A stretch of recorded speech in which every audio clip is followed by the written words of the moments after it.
brought to you by V-Guard. અહીં સૌથી મોટો સવાલ એ છે કે ગઠબંધનમાં સૌથી મહત્વના બે પક્ષ એટલે કે ટીડીપી અને જેડીયુ માંગ શું રાખી રહ્યા છે. આપણે બિગ વોલ પર બતાવીશું કે નીતિશ કુમારની સૌથી પહેલાં વાત કરવામાં આવે તો આપ જુઓ, નીતિશ કુમાર 5 પ્રધાન માંગી રહ્યા છે. 5 પ્રધાન અને મહત્વના મંત્રાલય પાછળ.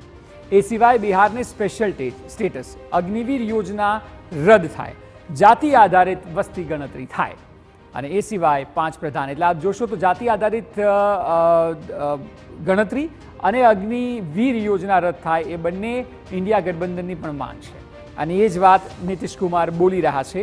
બિહારને સ્પેશિયલ સ્ટેટસ આપવામાં આવે એ વર્ષોથી માંગ રહી છે. સૌથી મહત્વના જે 5 મુદ્દાઓ છે, જે 5 આમ જોઈએ તો ભાજપ માટે પડકાર સમાન છે.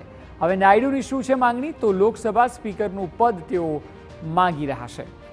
એ સિવાય જે તેમની માંગણી છે તેમાં બીજા નંબરની વાત કરીએ તો જેમ નીતિશ કુમાર 5 પ્રધાન પદ માગે છે એમાં 3 કેન્દ્રીય પ્રધાન હોવા જોઈએ તેલુગુ દેશમ પાર્ટીના, તેવું તેમનું માનવું છે. અને એ સિવાય 2 રાજ્ય કક્ષાના પ્રધાન. આ તમામ માંગણીઓ ખૂબ અઘરી રહેવાની છે. આ આસાન નહીં હોય પીએમ મોદી માટે. જે પ્રકારની માંગણીઓ આ તમામ લોકો કરી રહ્યા છે અને આમના સિવાય છૂટકો પણ નથી. મહત્વના મંત્રાલયોમાં ભાગીદારી છે. જો મહત્વના મંત્રાલય તો જેડીયુ પણ માંગી રહ્યું છે અને તેલુગુ દેશમ પાર્ટી પણ માંગી રહી છે. એટલે આપ સમજી શકો છો કે કયા પ્રકારની સ્થિતિ કપરી આગામી દિવસોમાં સર્જાશે. મહત્વના મંત્રાલયોમાં ભાગીદારી પણ માંગવામાં આવી છે.